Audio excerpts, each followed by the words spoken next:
Hello guys. Welcome to our group. Today, we will discuss about aluminum. Are you interested to know about it? Firstly, we need to know what is aluminium. What do you know about aluminium? Well, aluminium are light, durable and functional materials that mostly used in all kind of application in our daily life. Aluminium can be described as 1. Chemical element in the boron group and the atomic number 13. 2. Third most abundant element after oxygen and silicon. 3. Remarkable for metals low density. 4. Resist corrosion through phenomena. In general, we can say that aluminium is non-ferrous metal and widely used in alloying. Physical characteristics: relatively soft, durable, lightweight, ductile, non-magnetic and not easily ignite. Easily machined, cast, drawn and extruded. Good thermal and electrical conductor having 59% the conductivity of copper, both thermal and electrical. For chemical characteristics, there's so much thing to talk, but generally, pure aluminium had low corrosion resistance compared to alloyed aluminium. Where can you find aluminium in your daily life? Aluminium mostly are used in making our life easier. It include from automobiles, trains, airplanes, phones and laptops that we use every day. Do you know why we use aluminium? We used aluminium for automobiles for 1. Lightweight. 2. Good corrosion. 3. Reduce weight without losing strength. 4. Good surface finishing.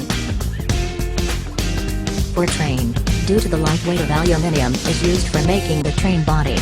This will also improve the acceleration of the train as it carry load. In addition, aluminium also less corrosion and durable maintenance. For making smartphones, aluminium are used because it provides good surface finishing compared to plastic. It is also much lighter and stronger than plastics. It also can be crafted into various shape and design of phones as well as providing cool temperature surface. For aircraft, the aluminium are used due to its good strength to weight ratio. Able to resist pressure in all directions. It also keeps the cool air in and out as well as provide lightweight.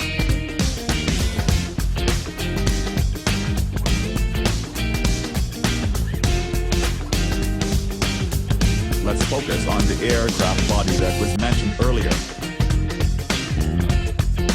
This is Boeing aircraft. From the diagram shown, you can see that most of the materials that were used to make the body of the aircraft were made up of aluminium mainly. How did the engineers manage to strengthen the aluminium? We will discuss further. The aircraft are made up of aluminium combined with zinc or copper in order to make it sturdy. Sometimes we also use titanium for specific parts of the aircraft. But we can say that the aluminium takes up most of the body of the aircraft. This is the phase diagram for aluminium copper alloy.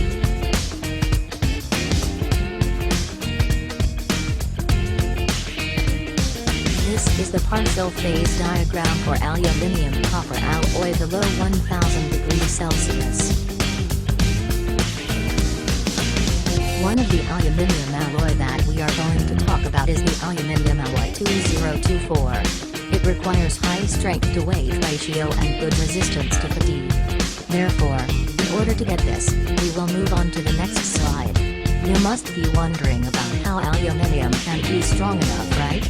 Aluminium is too soft and we need to make it strong through the alloying and annealing process. Did you know what is alloy annealing? Do you have any idea of what is annealing? Let's talk about it.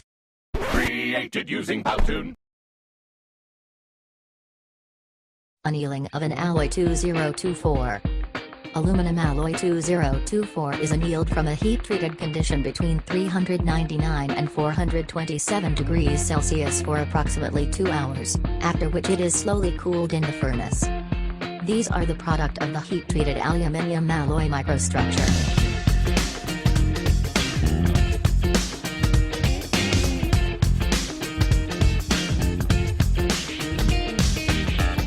Examples of the heat-treated product aluminium alloy are aluminium 2024 x 3, aluminium 6061 x 6.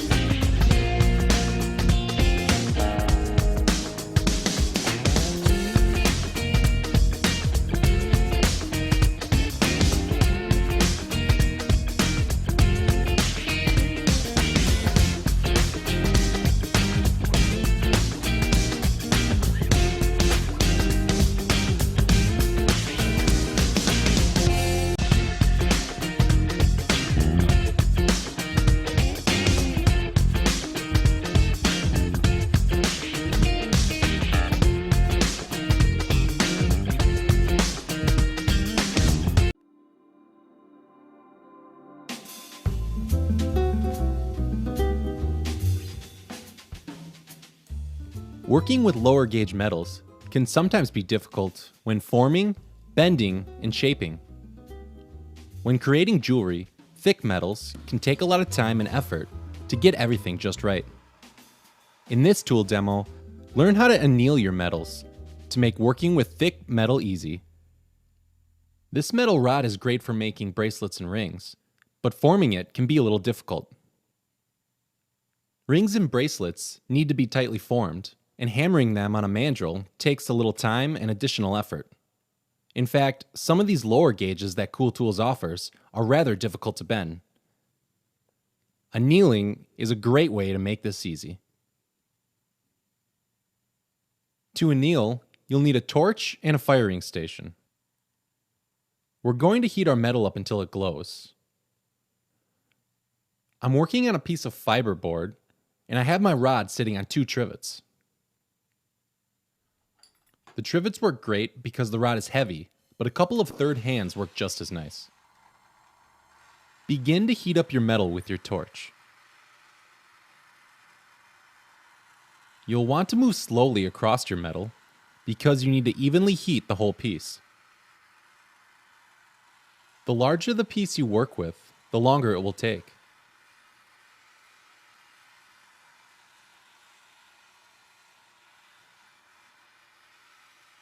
We need to heat the whole rod up until there is a dull red glow.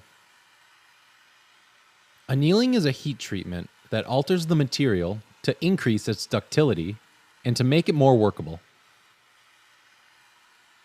During the process, you heat the material to above its critical temperature and then cool it.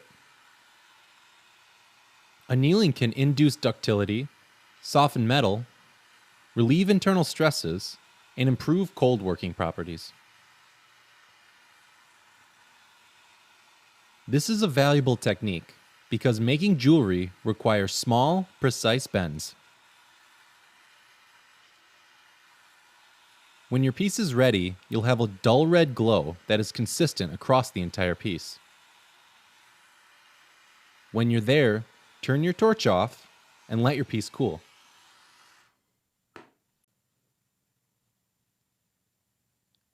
After letting it cool for a few minutes, it's ready to work with. Before, I could hardly bend this copper rod, but after annealing, it bends rather easily. Now, I can comfortably design and create. Using the annealing technique, you can work with a variety of thick metals, comfortably and easily, and create beautiful, one-of-a-kind jewelry. Visit our learning center at www.cooltools.us for more cool jewelry making videos. Subscribe to our YouTube channel, like us on Facebook, follow us on Twitter, and be sure to sign up for our email list to be the first to hear about new videos, products, contests, and other cool stuff from Cool Tools.